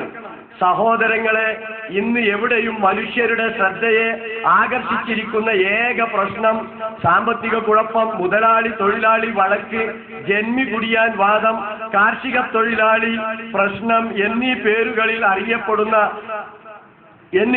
പേരുകളിൽ അറിയപ്പെടുന്ന ധനവിതരണം സംബന്ധിച്ചുള്ള കുഴപ്പമാണെന്ന് നിങ്ങളെല്ലാവരും സമ്മതിക്കുമല്ലോ.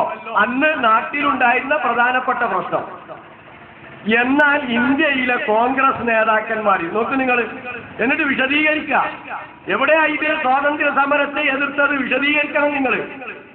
എന്നാൽ ഇന്ത്യയിലെ കോൺഗ്രസ് നേതാക്കന്മാരിൽ പ്രധാനികളായ ജവഹർലാൽ നെഹ്റു, സുഭാഷ് ചന്ദ്രബോസ് മുതലായ മാന്യന്മാരെ പോലെ പല നേതാക്കന്മാരും ഈ കുഴപ്പത്തിനു പരിഹാരം കാണുന്നത് സോഷ്യലിസം എന്ന് പറയുന്ന വാദത്തിലാകുന്നു. എന്ന് വെച്ചാൽ എന്താ സോഷ്യലിസം എന്ന് വിശദീകരിക്കുക. എന്ന് വെച്ചാൽ സ്വകാര്യ ഉടമസ്ഥാവകാശം, സാമ്പത്തികമായ വ്യത്യാസം, ധനവാൻ ദരിദ്രൻ എന്ന ഭേദം പാടെ നശിപ്പിക്കണം. കേട്ടോളൂ, സോഷ്യലിസം എന്നതുകൊണ്ട് അന്ന് അവരുടെ കാഴ്ചപ്പാടിലുണ്ടായിരുന്ന ഇത് എന്താണ് എന്ന് അൽ മുർഷിദിൽ എഴുതിയാണ്. ഇതൊന്നും അനുവദിക്കാൻ പാടില്ല. എന്തൊക്കെ പാടില്ല? സോഷ്യലിസം എന്ന് പറഞ്ഞാൽ എന്താണ്? സ്വകാര്യ ഉടമസ്ഥാവകാശം, സാമ്പത്തികമായ വ്യത്യാസം, ധനവാൻ ദരിദ്രൻ എന്ന ഭേദം പാടെ നശിപ്പിക്കണം. എല്ലാവരും സ്വരാജ്യ ഭരണത്തിലെ ജോലിക്കാരായിരിക്കണം. പോരാ, സാമുദായിക വ്യത്യാസവും നശിപ്പിക്കണം. ഇതൊക്കെയാണ് അന്ന് സോഷ്യലിസത്തിന്റെ ഭാഗമായിട്ട് അവർ ബഹുമാന്യരായ ആ കോൺഗ്രസ് നേതാക്കന്മാർ പറഞ്ഞത്. അത് എടുത്തു എഴുതുകയാണ്. അതൊന്നും വായിക്കാതെ മറച്ചുവെച്ച് ഇന്ത്യൻ സ്വാതന്ത്ര്യ സമരത്തെ മുജാഹിദ് പ്രസ്ഥാനം എതിർത്തുന്നു. എന്തിനാണ് ജമാഅത്തുകാരായി ഇങ്ങനെ കല്ലുവെച്ച കളവ് പറയുന്നത്? സത്യസന്ധമായി വായിച്ചാൽ പോരെ.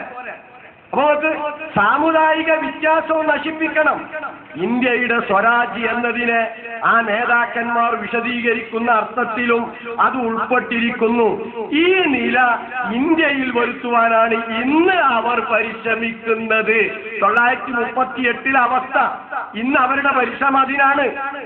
പോരാ, ഈ വാസ്തവം ഹരിപുരം കോൺഗ്രസിൽ വെച്ച് മിസ്റ്റർ സുഭാഷ് ചന്ദ്രബോസ് ചെയ്ത അധ്യക്ഷ പ്രസംഗത്തിൽ നിന്ന് വെളിപ്പെടുന്നതുമാണ്. ഇത്രയും പ്രധാനപ്പെട്ട ഭാഗങ്ങൾ വിട്ടു. എന്തുകൊണ്ടാണ് അന്ന് കോൺഗ്രസിന്റെ ഈ നേതാക്കന്മാരുടെ പ്രവർത്തനത്തെ മുജാഹിദ് പ്രസ്ഥാനം എതിർത്തത് എന്ന് വളരെ കൃത്യമായി വിശദീകരിക്കുന്ന ഭാഗം വിട്ട് അത് കട്ടിട്ടാ വായിച്ചത്. അത് വായിക്കണം. സോഷ്യലിസത്തിലേക്ക് ഇവർ നയിക്കുന്നു. സ്വകാര്യ സ്വത്തവകാശം അനുവദിക്കൂല. അതുപോലെ തന്നെ ഇവിടെ ഉള്ളത് മുഴുവൻ രാജ്യത്തിന്, ആ രാജ്യത്തിലെ ജോലിക്കാരായിരിക്കണം ബാക്കിയുള്ളവരൊക്കെ. ഈ ഒരവസ്ഥയിലേക്ക് ഇവർ നാടിനെ കൊണ്ടുപോകാൻ ശ്രമിക്കുന്നുണ്ട്. അത് ഹരിപുരം കോൺഗ്രസിൽ വെച്ച് സുഭാഷ് ചന്ദ്രബോസ് പ്രഖ്യാപിക്കുകയും ചെയ്തിട്ടുണ്ട്. അതിനാൽ നോക്കൂ നിങ്ങൾ. അതിനാൽ ഇത്രയും ഭാഗങ്ങൾ വിട്ടു. അതിനാൽ കോൺഗ്രസിലെ ഈ നായകന്മാർ ഇന്ത്യ രാജ്യത്തെ ഒരു ഭയങ്കരമായ ആപത്തിലേക്ക് തള്ളുകയാണെന്ന് ബുദ്ധിയുള്ളവർക്ക് മനസ്സിലാക്കുവാൻ വലിയ പ്രയാസമില്ല. പക്ഷേ മഹാന്മാരായ നായകന്മാർ വഴിപിഴക്കുമ്പോൾ വളരെ ബുദ്ധിമാന്മാരെ തന്നെയും അവരെ പിന്തുടർന്നു പോവുക ലോകത്ത് സാധാരണമായ ഒരു പതിവാണ്. ആ പ്രകൃതി നിയമം അത് അനുസരിച്ച് ഇന്ന് ഇതാ ജവഹർലാൽജിയുടെ സോഷ്യലിസത്തെ തുടരുവാൻ യോഗ്യന്മാരുടെ കൂട്ടം മുന്നോട്ട് ഗമിച്ചുകൊണ്ടിരിക്കുന്നു. ഇവരുടെ ഉദ്യമം വിജയം പ്രാപിക്കുന്ന പക്ഷം അതിന് ഇടവരാതിരിക്കട്ടെ. അവിടെ നിർത്തി, ബാക്കി പിന്നെയും വിട്ട്. നമുക്ക് ആദ്യത്തെ പാരഗ്രാഫ് വായിച്ചു, 20ഓളം വരികൾ വിട്ടു, വീണ്ടും ഒരു 6ഓളം വരികൾ വിട്ടു. ഏതാ വിട്ട വരി? അങ്ങനെ വിജയം വരിക്കുകയാണെങ്കിൽ അതിനിടവരാതിരിക്കട്ടെ എന്ന്. എന്നിട്ട് പറയാം, ഇന്ത്യയുടെ ഭരണം സോഷ്യലിസ്റ്റ് പാർട്ടി കരസ്ഥമാക്കും. എന്നിട്ടോ അതിന് വിരോധികളായി ഹിന്ദുക്കളിൽ നിന്ന് ഒരു വലിയ ശക്തി ഉത്ഭവിക്കുകയും ചെയ്യും. അതിന്റെ ഫലം ഇന്ത്യ രാജ്യം ദീർഘമായ അന്ധചിത്രത്തിൽ അകപ്പെട്ട് നരകിക്കുക എന്നതായി വന്നേക്കും. ഇന്ത്യയിൽ വമ്പിച്ച വർഗീയ പ്രശ്നങ്ങൾ ഉണ്ടാക്കാൻ പോകുന്ന തരത്തിലുള്ള ചില തീരുമാനങ്ങളിലേക്ക് കോൺഗ്രസിന്റെ നേതാക്കന്മാർ ചിന്തിക്കുന്നുണ്ട്. അത് അപകടമാണ് എന്നാ പറഞ്ഞത്. സ്വാതന്ത്ര്യ സമരത്തെ തള്ളി 1938 എന്താ കോൺഗ്രസിന് പണി? സ്വാതന്ത്ര്യ സമരത്തിൽ പങ്കെടുക്കുക. കണ്ടോ, കോൺഗ്രസ് നേതാക്കന്മാർ ഇന്ത്യ രാജ്യത്തെ വലിയ വിപത്തിലേക്ക് നയിക്കുന്നു. സ്വാതന്ത്ര്യ സമരത്തെ തള്ളി പറഞ്ഞു. സുഹൃത്തെ, ഇത്രയൊക്കെ കളവ് പറയണോ? ഇങ്ങനെയൊക്കെ എന്തിനാ കളവ് പറയുന്നത്? കട്ടുമുറിച്ച് വെള്ളം കൂട്ടാതെ വിഴുങ്ങി കോൺഗ്രസ് നേതാക്കന്മാരുടെ ചിന്തയിൽ ഉദിച്ച അവരുടെ സമ്മേളനത്തിൽ അവർ പ്രഖ്യാപിച്ച വളരെ പ്രധാനപ്പെട്ട ഒരു നയം, അത് മുസ്ലിങ്ങളെ സംബന്ധിച്ചിടത്തോളം പോരാ, ഇന്ത്യ രാജ്യത്തെ സംബന്ധിച്ചിടത്തോളം വലിയ പ്രത്യാഘാതം ഉണ്ടാക്കുന്നു കണ്ടപ്പോൾ അതിനെതിരെ സമൂഹത്തെ ബോധവൽക്കരിച്ചതാണത്. അതല്ലാതെ സ്വാതന്ത്ര്യ സമരത്തെ എതിർത്തതല്ല. നോക്ക്, നരകിക്കുക എന്നതായി വന്നേക്കും. ഇതൊന്നും വായിച്ചിട്ടില്ല. ഇന്ന് സ്പെയിനിൽ നിന്ന് ഏതൊരു വ്യസനകരമായ വാർത്തയാണോ കേൾക്കപ്പെടുന്നത്, അതേ വിധമുള്ള ആപൽകരമായ ഒരു ദുരവസ്ഥ ഇന്ത്യയെയും ബാധിക്കും. ഈ ദുർഗതിയിലേക്കാണ് ഇന്ന് ഇന്ത്യ മഹാരാജ്യത്തെ കോൺഗ്രസിലെ നായകന്മാർ കൊണ്ടുപോകുന്നത്. സഹോദരന്മാരെ, സത്യവിശ്വാസികളെ, റഹ്മത്തുൽ ആലമീനായി നിയോഗിക്കപ്പെട്ട മുഹമ്മദ് നബി സല്ലല്ലാഹു അലൈഹി വസല്ലമയുടെ അനുയായികളെ, മുസ്ലിം യുവാക്കളെ, ഈ ദുരവസ്ഥ ഇന്ത്യയിൽ വരാതെ സൂക്ഷിക്കേണ്ടത് നിങ്ങളുടെ കടമയാണ്. ഇന്ന് നിങ്ങൾക്ക് അതിന് സൗകര്യമുള്ള ഒരു മാർഗം ഇതാ തുറക്കപ്പെട്ടിരിക്കുന്നു. നിങ്ങളിൽ ഓരോരുത്തരും മുസ്ലിം ലീഗിൽ പ്രചാരകന്മാരാവുക. നിങ്ങളുടെ പ്രായം തികഞ്ഞ എല്ലാ മുസ്ലിം സഹോദരന്മാരെയും സഹോദരിമാരെയും അതിൽ മെമ്പർമാരാക്കി ചേർക്കുക. മുസ്ലിം സമുദായത്തിൽ ദീനിനും ദുനിയവിയുമായ പ്രാഥമിക വിദ്യാഭ്യാസം പ്രചരിപ്പിച്ച് മുസ്ലിം സമുദായം ദീനിന്റെ കൽപ്പനകൾ അനുസരിക്കുവാൻ പ്രവർത്തിക്കുക. പ്രവൃത്തിയിലും മുസ്ലിങ്ങളാകുവാൻ വേണ്ടിയും നിങ്ങൾ ശ്രദ്ധ വെച്ച് അവരോടൊപ്പം നിൽക്കുക. അപ്പൊ നോക്ക്, അപ്പൊ ഇതിനെ എതിർക്കുവാൻ അന്ന് നിലവിലുള്ള ഒരു സംവിധാനം എന്നുള്ള നിലയിൽ അന്നത്തെ മുസ്ലിം ലീഗിൽ ചേരില്ല. എന്നിട്ട് എന്താ ചോദ്യം? ഈ ഫത്വൊന്നും നിലനിൽക്കുന്നുണ്ടോ? ഇന്ന് കോൺഗ്രസിന് ഈ രീതിയിലുള്ള പ്രവർത്തനമില്ല. രാജ്യത്തിനോ മുസ്ലിങ്ങൾക്കോ ആപൽക്കരമായിട്ടുള്ള രീതിയിലുള്ള ഇത്തരത്തിലുള്ള സോഷ്യലിസം നടപ്പാക്കണമെന്ന് കോൺഗ്രസ് വാദിച്ചിട്ടില്ല. അതുകൊണ്ട് തന്നെ അന്നത്തെ ആ ഫത്വക്ക് യാതൊരു സ്ഥാനവുമില്ല. അത് പ്രത്യേക സാഹചര്യത്തിൽ ആ ഫത്വ കൊടുത്തു എന്ന് മാത്രം. അതൊരു മതവിധി എന്ന നിലയിൽ ഇത് ഖുർആനിന്റെയും സുന്നത്തിന്റെ അടിസ്ഥാനത്തിൽ ചെയ്യൽ നിർബന്ധമാണ്, അല്ലെങ്കിൽ നിങ്ങൾ മുശ്രിക്കാവും എന്നൊന്നും പ്രഖ്യാപിച്ചിട്ടില്ല. മുസ്ലിം സമൂഹത്തെ അവരുടെ ബാധ്യത ഓർമ്മപ്പെടുത്തി മാത്രം. നിങ്ങളെന്താ ചെയ്തത്? നിങ്ങൾ വോട്ട് ചെയ്യൽ ശിർക്കാണെന്ന് ഫത്വ കൊടുക്കുക ചെയ്തത്. അറിയാം നിങ്ങൾ, അത് നരകത്തിലെത്തുന്ന കാര്യമാണ്. ഇത് മുസ്ലിം സമൂഹത്തിന്റെ ബാധ്യത സമൂഹത്തെ ബോധ്യപ്പെടുത്തുകയാണ്. ഇനിയും നോക്ക് നിങ്ങൾ, 5 സമയത്തെ നിസ്കാരവും ജുമാ പെരുന്നാൾ മുതലായ ഇമാമും ജമാഅത്തുമായുള്ള എല്ലാ നമസ്കാരങ്ങളും ഖുതുബകളും അവയുടെ ഫലം കൊടുത്തുക വിധം എല്ലാ മഹല്ലുകളിലും നടപ്പാക്കുവാൻ യത്നിക്കുക. അതിനാൽ എല്ലാവിധ ദുർനടപ്പുകളെയും വിട്ട് സന്മാർഗബോധവും നീതിബോധവും ഉള്ളവരായി ഭവിക്കുകയും നമ്മിൽ ധർമ്മനിഷ്ഠയും സ്ഥാനശീലവും ശക്തിപ്പെടും. എല്ലാ മഹല്ലുകാരെയും സംഗമം കണ്ടോ, നമസ്കാരം ഇതൊക്കെ നിലനിർത്തണം. ഇതുപോലെ ലീഗിൽ ചേരണം എന്നല്ല പറഞ്ഞത്. ഒരു കാര്യം, ഈ വ്യവസ്ഥയെ തടുക്കാൻ ഇന്ന് മാർഗം ലീഗിൽ ചേരലാണ്. രണ്ടാമത് പിന്നെന്താ, നിങ്ങൾ നിങ്ങളുടെ ആരാധനകളിലൊക്കെ മുഴുകി വളരെ കൃത്യമായിട്ട് മുസ്ലിമായി ജീവിക്കണം. അതല്ലാതെ നമസ്കാരം നോമ്പ് നിർവഹിക്കുന്നത് പോലെ ലീഗിൽ മെമ്പറാവണം എന്നല്ല പറഞ്ഞത്. പച്ചക്കളവാണ് മുജാഹിദ് പ്രസ്ഥാനത്തിന്റെ പേരിൽ സുഹൃത്ത് പറഞ്ഞത്. എന്നിട്ട് ഇവരാണ് ജമാഅത്തെ ഇസ്ലാമി. ഇനി നോക്ക്, എല്ലാ മഹല്ലുകാരെയും സംഘം വകയായി സക്കാത്ത് പിരിച്ചെടുത്ത് അതിന്റെ അവകാശികൾക്ക് വീതിച്ചു കൊടുക്കുവാൻ പ്രേരിപ്പിക്കുക. പലിശ നിശ്ചയിക്കാത്ത കടം കൊടുത്ത് സാധുക്കളെ സഹായിക്കുവാൻ ധനവാന്മാരോടും വിശ്വസ്തയോടെ കടം വീട്ടുവാൻ കടബാധിതരും സന്നദ്ധരാവണം. ഇത് നിങ്ങളുടെ ദീനിയായ ഫർളാകുന്നു. കണ്ടോ, ദീനിയായ ഫർള് എന്താണെന്ന് വേറെ വ്യക്താക്കി. മറ്റേടത്ത് ദീനിയായ ഫർളാണെന്ന് പറഞ്ഞില്ല.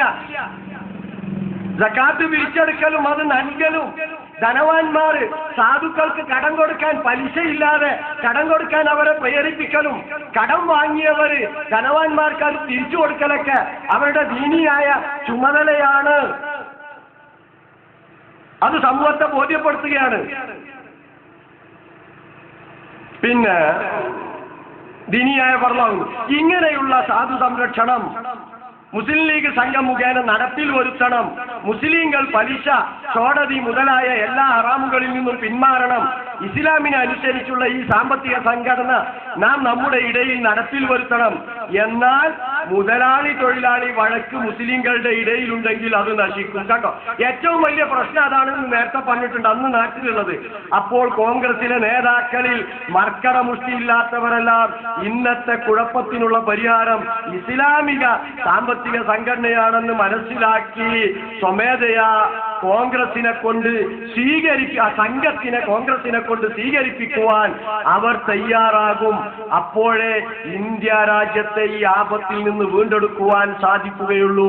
മുസ്ലിം സഹോദരങ്ങളെ, നിങ്ങൾക്ക് അള്ളാഹുവിലും യൗമുൽ ആഖിറിലും വിശ്വാസമുണ്ടെങ്കിൽ മുഹമ്മദ് നബി സല്ലല്ലാഹു അലൈഹി വസല്ലം അള്ളാഹുവിന്റെ അബ്ദും റസൂലുമാകുന്നുവെന്നും അള്ളാഹുവിന്റെ കിതാബാകും നബിയുടെ സുന്നത്തോടും തുടരേണ്ടത് നിങ്ങൾക്ക് കടമയാണെന്നും നിങ്ങൾ വിശ്വസിക്കുന്നുണ്ടെങ്കിൽ ഈ നസീഹത്ത് സ്വീകരിക്കുക. ഇതൊരു നസീഹത്താണ്, ഉപദേശമാണ്. ഇതനുസരിച്ച് നമുക്ക് പരിശ്രമിക്കാം. അള്ളാഹുവിന്റെ തൗഫീഖ് നമ്മോട് ഒന്നിച്ചു തന്നെ ഉണ്ടാകും. 40-ാം പേജിൽ നിന്ന് തുടർച്ച. അള്ളാഹു തആല നമ്മെ സഹായിക്കും. ഇത് നമുക്ക് സാധ്യമാകും.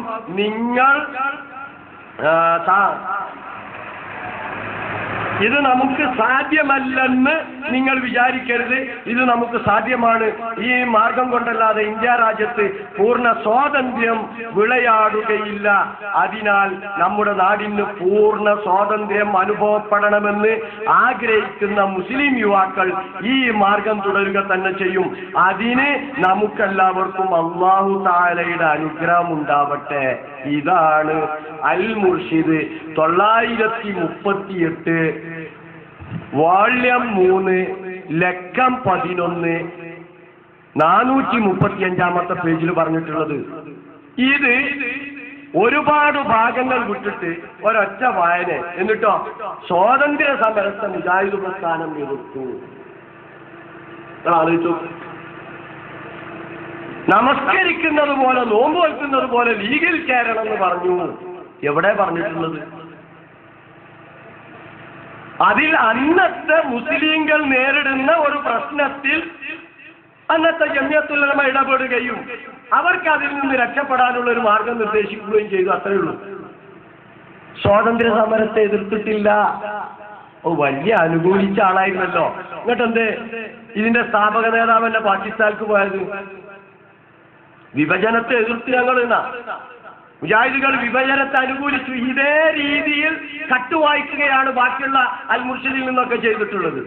കൃത്യമായിട്ട് വായിക്കണം, മുഴുവൻ വായിക്കണം. അതാണ് സത്യസന്ധത. നേർക്കുനേരെ അതിൽ എഴുതിയതുപോലെ. അപ്പോഴേ അതിന് സത്യസന്ധതയുള്ളൂ. അതല്ലാതെ ജമാഅത്തെ ഇസ്ലാമിന് പേര് പറഞ്ഞ് നേരത്തെ പറഞ്ഞ ഇസ്ലാമിന്റെ പേരിൽ ഒരുപാട് വേണ്ടാത്ത വാദങ്ങൾ ഉന്നയിച്ചതുപോലെ മുജാഹിദ് പ്രസ്ഥാനത്തിന്റെ പേരിലും ഈ കളവും വഞ്ചനയും ചതിയും ഒക്കെ ആരോപിക്കാൻ തുടങ്ങിയാൽ, അപ്പൊ ഇതാണ് വല്ലാത്ത കളവാണ് ഇവിടെ ചെയ്തിട്ടുള്ളത്. ഇത് നിങ്ങൾ തിരിച്ചറിയണം. ഇനി നോക്ക് നിങ്ങൾ. എന്നിട്ട് മുജാഹിദ് പ്രസ്ഥാനത്തിന്റെ പേരിൽ കളവ് പറഞ്ഞ ആൾക്കുണ്ടോ? മൂസാ നബിയുടെ പേരിലും കളവ് പറഞ്ഞു. എന്താ? മൂസ അലൈഹിസ്സലാത്തു വസ്സലാം ഈജിപ്തിൽ നിന്ന് തൗഹീദ് പറഞ്ഞിട്ടില്ല എന്നാ. ഈജിപ്തിൽ നിന്ന് പശുക്കുട്ടിയെ എതിർത്തിട്ടില്ല. അള്ളാഹു അല്ലാത്തതിനെ ആരാധിക്കുന്നതിനെ ഈജിപ്തിൽ നിന്ന് മൂസാ നബി എതിർത്തിട്ടില്ല.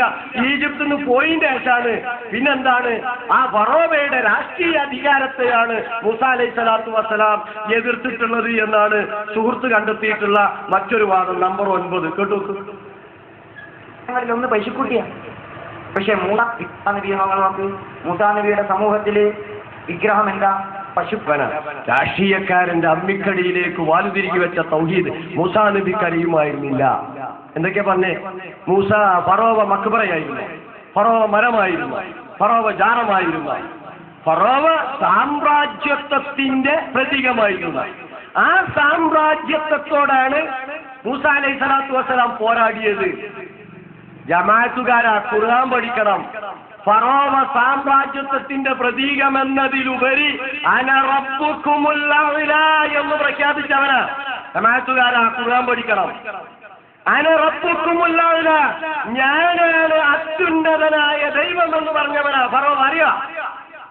ആ ഫറോവയോടാണ് മൂസാ അലൈഹിസ്സലാം കൃത്യമായ തൗഹീദ് പ്രഖ്യാപിച്ചത്. സാമ്രാജ്യത്വത്തിന്റെ പ്രതീകമെന്നുള്ള നിലയിലല്ല. അന റബ്ബുക്കുമുൽ അഅ്ലാ, ഞാനാണ് അത്യുന്നതനായ ദൈവം. ഈ ഈജിപ്തിന്റെ അധികാരം എനിക്കാണ്. ഇവിടെയുള്ള ജനങ്ങൾ എന്നെ ആരാധിക്കണം. എന്നെ ആരാധിച്ചു കഴിഞ്ഞു പോയവരാണ് മുൻഗാമികൾ എന്ന പ്രഖ്യാപനത്തിന്റെ പേരിൽ ജീവിച്ചാണ് ആ ഫറോവ. അതിന് ഖുർആൻ പഠിക്കണം മനസ്സിലാവണമെങ്കിൽ. എന്നിട്ട് വേറെ കണ്ടെത്തൽ എന്താ? മൂസാ നബി ഈജിപ്തിൽ നിന്ന് പശുക്കുട്ടിനെ എതിർത്തണോന്ന്. പോയത്തക്കാരെ പശുക്കുട്ടിനെ ഉണ്ടാക്കണ ഈജിപ്തിൽ നിന്ന് പോയിട്ടാ. ആ വിവരം നിങ്ങൾക്ക്? പശുക്കുട്ടിയെ സാമിരി എന്ന് പറയുന്ന ദിവ്യൻ ഉണ്ടാക്കുന്നത് ഈജിപ്തിൽ നിന്ന് നാട് വിട്ടു പോകുമ്പോൾ അവർ വാങ്ങിയ ആഭരണങ്ങളൊക്കെ ഒരുക്കിയിട്ട് ഈജിപ്തിൽ നിന്ന് വിട്ടീന്റെ ശേഷം ഉണ്ടാക്കണേ. പശുക്കുട്ടി ഈജിപ്തിലില്ല, സാമിരിയുടെ അടുക്കലില്ല. മൂസാ അലൈഹിസ്സലാം തൗറാത്ത് വാങ്ങാൻ പോയ സമയത്താണ് പശുക്കുട്ടിനെ ഉണ്ടാക്കിയത്. ഖുർആൻ പഠിക്കണം. എന്തെങ്കിലും പറയാനാ? മുജാഹിദ് പ്രസ്ഥാനത്തിന്റെ പേരിൽ കളവ് പറയാം, പ്രവാചകന്മാരുടെ പേരിൽ കളവ് പറയാൻ പറ്റുമോ? മഅദല്ലാഹ്. എന്താണ് സുഹൃത്തെ? മൂസാ നബി അവിടെ ഫറോവയോട് പോയി ചോദിച്ച കാര്യങ്ങൾ വിശദീകരിച്ചപ്പോഴേ ഫറോവ തിരിച്ചു ചോദിച്ചിട്ടുണ്ട്, ഫമാ റബ്ബുക്കുമായ മൂസ, ഫമാ റബ്ബുക്കുമായ മൂസ, മൂസ നിങ്ങൾ രണ്ടാളും പറയുന്ന റബ്ബാറാ മൂസ. ഇത് സാമ്രാജ്യത്വത്തെ എതിർക്കുമ്പോൾ ചോദിക്കേണ്ട ചോദ്യ. പോയത്തക്കാര മൂസ അലൈഹിസ്സലാമിനോട് ഫറോവയുടെ ചോദ്യം, ഫമാ റബ്ബുക്കുമായ മൂസ, നിങ്ങൾ രണ്ടാളും പരിചയപ്പെടുത്തുന്ന ഹാറൂനെ മൂസ അലൈഹിസ്സലാം നിങ്ങൾ പരിചയപ്പെടുത്തുന്ന റബ്ബ് ആരാണ്? ഞാനാണ് ഈ നാടിന്റെ റബ്ബ്. യാ ഹാമാനു ബിനി ലീ സർഹ, ഹാമാനെ നീ എനിക്കൊരു സ്തൂപം പണിതുകൊണ്ട് മൂസ, മൂസ പരിചയപ്പെടുത്തുന്ന ഇലാഹ് ആകാശത്തിൽ എവിടെയെങ്കിലും ഉണ്ടോ എന്ന് ഞാനൊന്ന് എത്തി നോക്കട്ടെ, എനിക്ക് വലിയ സ്തൂപം പണിതുകൊണ്ട എന്ന് അഹങ്കാരത്തോടു കൂടി പറഞ്ഞവനാ ഫറോവ. ആ ഫറോവയുടെ മുമ്പിൽ പോയി റബ്ബിനാണ് പരിചയപ്പെടുത്തി മൂസാ അലൈഹിസ്സലാത്തു വസ്സലാം. ആ കൂട്ടത്തിൽ പറഞ്ഞു, ഇസ്രായേല്യരെ ദ്രോഹിക്കരുത്, അവരെ എന്റെ കൂടെ വിട്ടു തരണം. അല്ലാതെ പോയിട്ട് സാമ്രാജ്യത്വത്തിനെതിരെ ഘോരഘോരം ശബ്ദിക്കല്ല. നൈൽ നദിയിലെ വെള്ളം ഉപയോഗിക്കാൻ പാടില്ല. കൊക്കക്കോള അതിന്റെ പ്രതീകമാണ്. എന്താ മൂസാ നബി പറഞ്ഞത്? റബ്ബുനല്ലദീ അഅ്താ കുല്ല ശൈഇൻ ഖൽഖഹു സുമ്മ ഹദാ, എന്റെ റബ്ബുണ്ടല്ലോ ആ റബ്ബ്, ഞങ്ങൾ പരിചയപ്പെടുത്തുന്ന അള്ളാഹു ഉണ്ടല്ലോ ആ രക്ഷിതാവ്, അവൻ എല്ലാറ്റിനെയും സൃഷ്ടിക്കുകയും അതിനും അതിൻ്റെതായ ആ ഫിത്റത്ത് നൽകുകയും ചെയ്തവനാണ്. ആ റബ്ബിനെ മാത്രമേ ആരാധിക്കാൻ പാടുള്ളൂ. ഫറോവയുടെ ചോദ്യം കേട്ടണോ? ഖുർആൻ പഠിക്കണം. ഫമാ ബാലുൽ ഖുറൂനിൽ ഊലാ. എങ്കിൽ മൂസ, നീ പറയുന്നതാണ് ശരി. ഞാനല്ലാത്തൊരു റബ്ബുണ്ടെങ്കിൽ എന്നെ ആരാധിച്ചു ജീവിച്ചു മരിച്ചുപോയ മുൻഗാമികളുടെ അവസ്ഥ എന്താണ് മൂസ? നോക്ക് നിങ്ങൾ, പലപ്പോഴും തൗഹീദ് പറയുമ്പോൾ അതിനെതിരെ സമൂഹത്തെ ഇളക്കിവിടുവാൻ യാഥാസ്ഥികർ ഉപയോഗിക്കുന്ന ഈ വാദം ഫറോവ അന്ന് ഉപയോഗിച്ചതാ. ഞങ്ങളുടെ കാക്കകാരണവന്മാരൊക്കെ നരകത്തിലാണ് എന്നാണോ മൂസ നീ പറയുന്നത്? മൂസ അലൈഹിസ്സലാം കൃത്യമായ മറുപടി കൊടുത്തിട്ടുണ്ട്. ഇൽമുഹാ ഇൻദ റബ്ബി ലാ യളില്ലു റബ്ബി വലാ യൻസ. അതിന്റെയൊക്കെ വിവരം എന്റെ റബ്ബിന്റെ അടുക്കലുണ്ട്. എന്റെ റബ്ബിന് മറവി സംഭവിക്കുകയില്ല. എന്റെ റബ്ബ് ഒരിക്കലും പഴച്ചു പോകുന്നവനല്ല. നോക്കൂ നിങ്ങൾ, ഈ പറഞ്ഞത് സാമ്രാജ്യത്വത്തിനെതിരെ പടച്ചോനെ പരിചയപ്പെടുത്തുക ചെയ്തത്. നിങ്ങൾക്കത് കഴിയൂല. ഇസ്ലാമിന്റെ അടിസ്ഥാന ആശയം, ആദർശം ലാ ഇലാഹ ഇല്ലല്ലാഹ്, അത് സമൂഹത്തെ പഠിപ്പിക്കാൻ നിങ്ങൾക്ക് കഴിയൂല. നിങ്ങൾ ഈ വരട്ടുവാദമായിട്ടാർന്നോ? എന്നിട്ട് വേറുള്ളവരുടെ പേരിൽ കുതിര അറിയിക്കോ? എന്തിനാണ് ഈ ഊർജം ചെലവഴിക്കുന്നത്? നിങ്ങൾ ശിർക്കല്ലാത്ത കാര്യം ശിർക്ക് എന്ന് പറഞ്ഞായിരുന്നോ? നല്ലാവും. ഇനി മൂസാ നബിയെ കുറിച്ച് ആ സമൂഹത്തിലെ നേതാക്കന്മാർ പറഞ്ഞത് ജമാഅത്തുകാരാ കേട്ടിട്ടുണ്ടോ? നിങ്ങൾ പഠിച്ചോ? സൂറത്തു ആറാഫൊക്കെ എടുത്തു നോക്ക് നിങ്ങൾ. വഖാലൽ മലഉ മിൻ ഖൗമി ഫിർഔൻ അതദറു മൂസാ വഖൗമഹു ലിയുഫ്സിദൂ ഫിൽ അർളി വയദറക വആലിഹതക ഖാല സനഖ്തുലു അബ്നാഅഹും വനസ്തഹീ നിശാഅഹും വഇന്നാ ഫൗകഹും ഖാഹിറൂൻ. മൂസ അലൈഹിസ്സലാമയുടെ ആ സമൂഹത്തിലെ നേതാക്കന്മാർ ചോദിച്ചു, അതദറു മൂസ, മൂസയെ നീ ഉപേക്ഷിക്കുകയാണോ? വഖൗമഹു, അയാളുടെ ആളുകളെയും, ലിയുഫ്സിദൂ ഫിൽ അർളി, നാട്ടിൽ കുഴപ്പമുണ്ടാക്കാൻ, വയദറക, താങ്കളെ ഉപേക്ഷിക്കാനും, വആലിഹതക, താങ്കളുടെ ഇലാഹുകളെ ഉപേക്ഷിക്കാനും. ഫറോവയുടെ ആ നാട്ടുകാർ ചോദിച്ചതാ നേതാക്കന്മാർ. ഖാല, അപ്പൊ മൂസ അലൈഹിസ്സലാമക്കെതിരെ ഫറോവ കൊടുത്ത മറുപടി എന്താണ്? നിങ്ങൾ സനഖ്തുലു അബ്നാഅഹും, അവരുടെ ആൺകുട്ടികളെ ഞാൻ കൊല്ലും. നസ്തഹീ നിസാഅഹും, അവരുടെ പെൺമക്കളെ ജീവിക്കാൻ അനുവദിക്കും. ഇന്ന ഫൗകഹും ഖാഹിറൂൻ, ഞാൻ അവരുടെ മേൽ ആധിപത്യമുള്ളവരാണ്. ഇനി ആധിപത്യം എന്ന് കേൾക്കുമ്പോഴത്തേനും സാമ്രാജ്യത്വം വിചാരിക്കണ്ട. തൗഹീദ് പറഞ്ഞ് മൂസ അലൈഹിസ്സലാമയിൽ ഒരു ടീം വിശ്വസിച്ചപ്പോഴാണ് അവർക്കെതിരെ ആ ശിക്ഷ നടപ്പാക്കിയത്. അവരുടെ ആൺകുട്ടികളെ ഞാൻ കൊല്ലും, പെൺകുട്ടികളെ ജീവിക്കാൻ അനുവദിക്കും. നീ കേട്ടോ, മൂസാ നബിയോട് ആ കൗമ് പറഞ്ഞതെന്താ അറിയാം നിങ്ങൾ? ആദ്യം മൂസാ നബി ആ സമൂഹത്തോട് പറഞ്ഞെന്താ നിങ്ങൾ? ഖാല മൂസാ ലിഖൗമി ഇസ്തഈനൂ ബില്ലാഹ് വസ്ബിറൂ ഇന്നൽ അർള ലില്ലാഹ് യൂരിസുഹാ മൻ യശാഉ മിൻ ഇബാദിഹി വൽ ആഖിബത്തു ലിൽ മുത്തഖീൻ. 128-ാമത്തെ ആയത്ത് മറിച്ചോക്ക്. എന്താ പറഞ്ഞു? മൂസ സമൂഹത്തോട് പറഞ്ഞു, നിങ്ങളെന്താ പറയാ? ഒരു ജനപക്ഷ മുന്നണി ഉണ്ടാക്കിക്കോ, മാറ്റത്തിനൊരു വോട്ട് നേടിക്കോ, അങ്ങനെ ആക്കിക്കോ. ഒന്നായിട്ട് പ്രഖ്യാപനം 17 സീറ്റിലും ഓൽക്കാവട്ടെ. ഇപ്പുറത്തിപ്പോ ആരും പിന്തുണക്കണ്ട. നിങ്ങൾ സമൂഹത്തോട് പറഞ്ഞതാ. എന്നാ മൂസ അലൈഹിസ്സലാത്തു വസ്സലാം ആ സമൂഹത്തോട് പറഞ്ഞത്, നിങ്ങളുടെ വാദപ്രകാരം പറയേണ്ടിയിരുന്നത് ഒരു ജനപക്ഷ മുന്നണി ഉണ്ടാക്കാം, നമുക്കൊന്ന് മത്സരിച്ചു നോക്കാം, ഫറോവയുടെ സാമ്രാജ്യത്തെ ഒന്ന് വെല്ലുവിളിക്കാം. ഇതാണോ മൂസാ നബി പറഞ്ഞത്? മൂസ അലൈഹിസ്സലാം ആ സമൂഹത്തോട് പറഞ്ഞു, ഇസ്തഈനൂ ബില്ലാഹ്, അല്ലാഹുവോട് സഹായം തേടിക്കോളി, അല്ലാഹുവോട് പ്രാർത്ഥിച്ചോളി. വസ്ബിറൂ, ക്ഷമ കൈക്കൊണ്ടോളൂ നിങ്ങളുടെ പീഡനങ്ങളിൽ.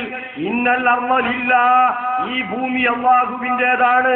യൂരിസുഹാ മൻ യശാഉ മിൻ ഇബാദി, താൻ ഉദ്ദേശിക്കുന്ന തന്റെ അടിമകൾക്ക് അല്ലാഹു അനന്തരമായി നൽകും. വൽ ആഖിബത്തു ലിൽ മുത്തഖീൻ, മുത്തഖീങ്ങൾക്കാണ് നല്ല പര്യവസാനം. മുത്തഖീങ്ങൾക്കാ നല്ല പര്യവസാനം.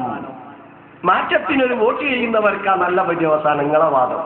ഖുർആൻ മുത്തഖീങ്ങൾക്കാ പര്യവസാനം. ഇതാ മൂസാ നബിന്റെ ചരിത്രം. അല്ലാഹുവോട് സഹായം തേടിക്കോളി.